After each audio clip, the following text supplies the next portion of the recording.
Guys, quickly lang po guys, gagawa ko ng quickly salata. Very ka late na guys, pasaway na amo na to. Buti nga hindi pa ako pumasok ng kwarto at time now. 8:45.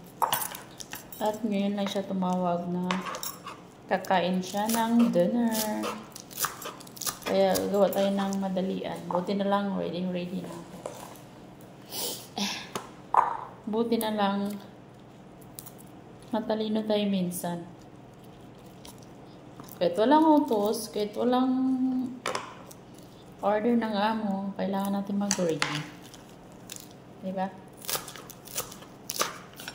Kailangan may nakaprepare na ako ng mga dahon-dahon o ano man. Para pag sabi niya lang gusto niya nun, matik na yun. Matik na yun. O, diba? Ilang minutes lang, tapos na, makakain na siya.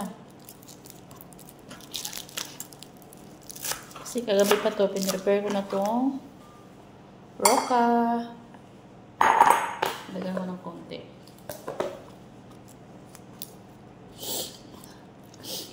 Tapos, kanina lang, tanghali. At nag-prepare na rin ako nitong baked roll. So, ready na siya. Niluto ko na siya.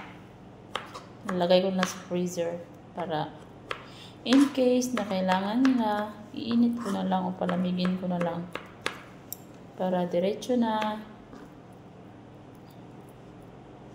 Papasok na sana ako sa kwarto.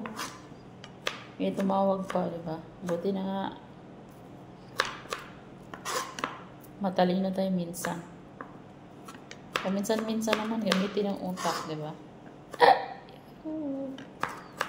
Para ilang minutes lang. Tapos,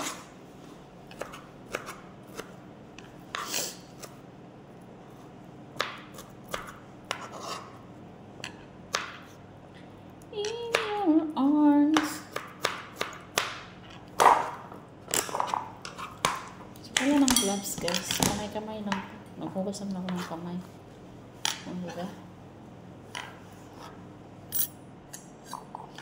Diba? Lagyan ng kunting cheese. Gagawa tayo ng sauce.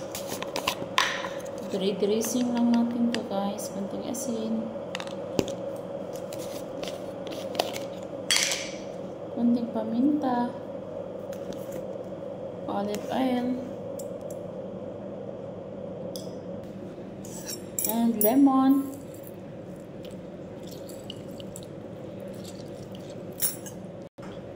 Mix. Diba? Ito lang kadali guys.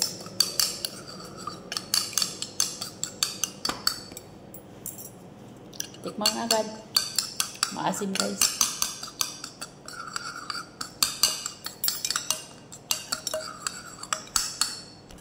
Mix lang natin guys ang ating sauce. Diba? Itong ating salata. Ito lang yung dinner ng amo kong lalaki.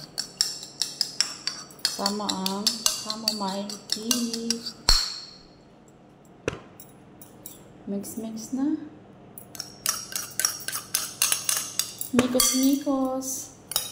Kunti lang na sabi niya. Minsan kasi pag sisipakin ako maghiwa, pupunuin ko to.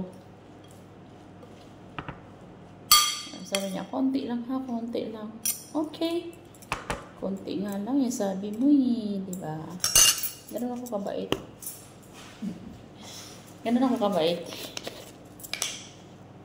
Budburan ko pa ng paminta kasi gusto niya maraming pepper. Black pepper. Ayan, diba? Ligpit ang konting kalat.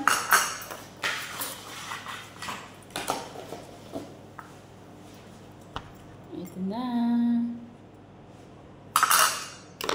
Ito na siya.